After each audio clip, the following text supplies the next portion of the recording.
Bonjour et bienvenue sur Power French Victile. L'histoire va lire aujourd'hui le souvenir. C'est au sujet que David rend visite à son père à la maison de retraite où il vit depuis qu'il a la maladie d'Alzheimer.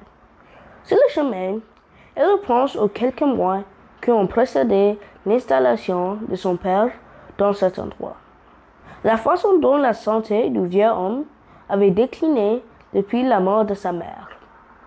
Il est nostalgique et se demande avec nervosité combien de temps il lui reste avant que son père oublie qui il est. Il a déjà oublié son prénom. Que reste-t-il de ligne père-fille lorsque la mémoire s'efface? Si tu aimes, abonnez-vous sur le bouton d'abonnement et merci. Les souvenirs. David vient rendre visite à son père à la maison de retraite. Le vieux homme a 85 ans. Il est là depuis 2 ans. David a le cœur lourd chaque fois qu'il voit son père. Il y a encore 2 ans, il allait très bien. Il était en bonne santé, il vivait normalement. Et puis quand la mère de David est décédée, la santé de son père a commencé à décliner.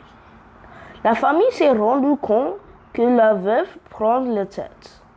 Il avait des pertes de mémoire de plus en plus graves.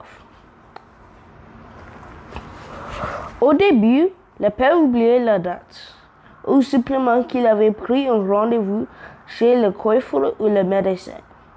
Après, il a commencé à oublier qu'il avait mis une place au four ou qu'il avait allumé le gaz. Cela aurait pu créer des accidents. Mais heureusement, rien de grave ne se produit. Un jour, David remarque que son père ne savait plus se faire à manger. Il avait mis n'importe quoi dans une casserole. Il commençait son repas par le dessert. Il allait acheter du pain à la pharmacie.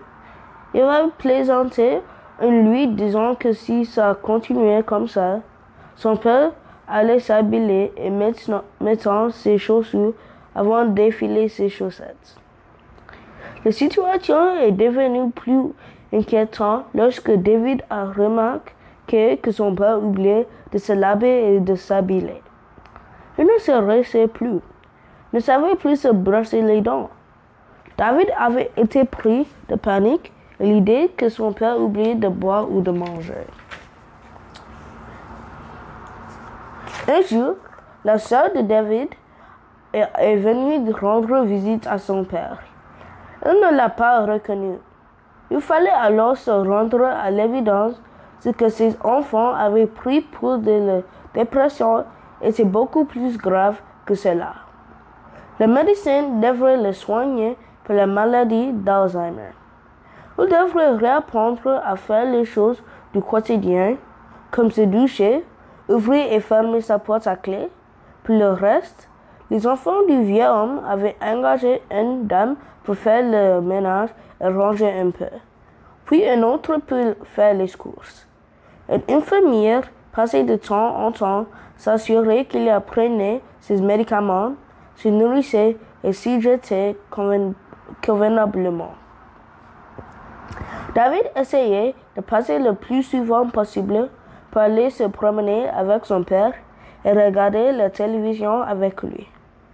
Il se disait que parler des actualités et jouer aux cartes avec lui entendrait son esprit. Puis David a remarqué que son père ne parlait plus que des actualités. Il y a 20 ans en arrière. Si on lui demandait ce qu'il a passé la veille, il n'avait aucune idée et changeait de sujet. David a été vraiment très étonné un jour en croisant les voisins alors qu'il sortait avec son père prendre l'air. Il avait dit à celle-ci: « Venez boire un café, ma femme sera contente de vous voir. » Nous n'avons pas beaucoup de visites. Son père avait simplement oublié que la femme qu'il avait épousée et avec qui il avait vécu pendant 60 ans était décédée. Alors toute la famille s'était réunie pour décider qu'il fallait déménager le vieil homme et le laisser vieillir dans un endroit où il serait protégé et surveillé. Là où on s'occuperait bien de lui, c'est comme ça que son père s'était retrouvé à la maison de retraite, avec une mémoire qui diminuait un peu plus chaque jour. Depuis environ 2 mois, il avait oublié le prénom de son fils.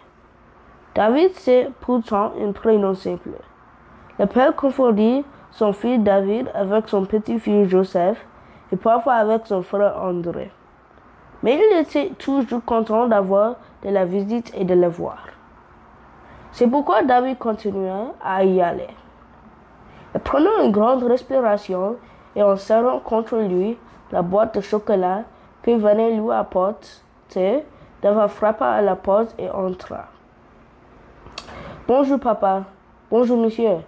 Comment vas-tu aujourd'hui? »« Ça va très bien. » Ils ont ouvert la fenêtre, changé les draps et planté des arbres dans le jardin. J'étais à apporter des chocolats. Le vieux homme s'approche, prend la boîte de chocolat et s'assied en la posant sur ses genoux. Il l'ouvre délicatement et on tend un à David. « Non papa, c'est pour toi, mange-le.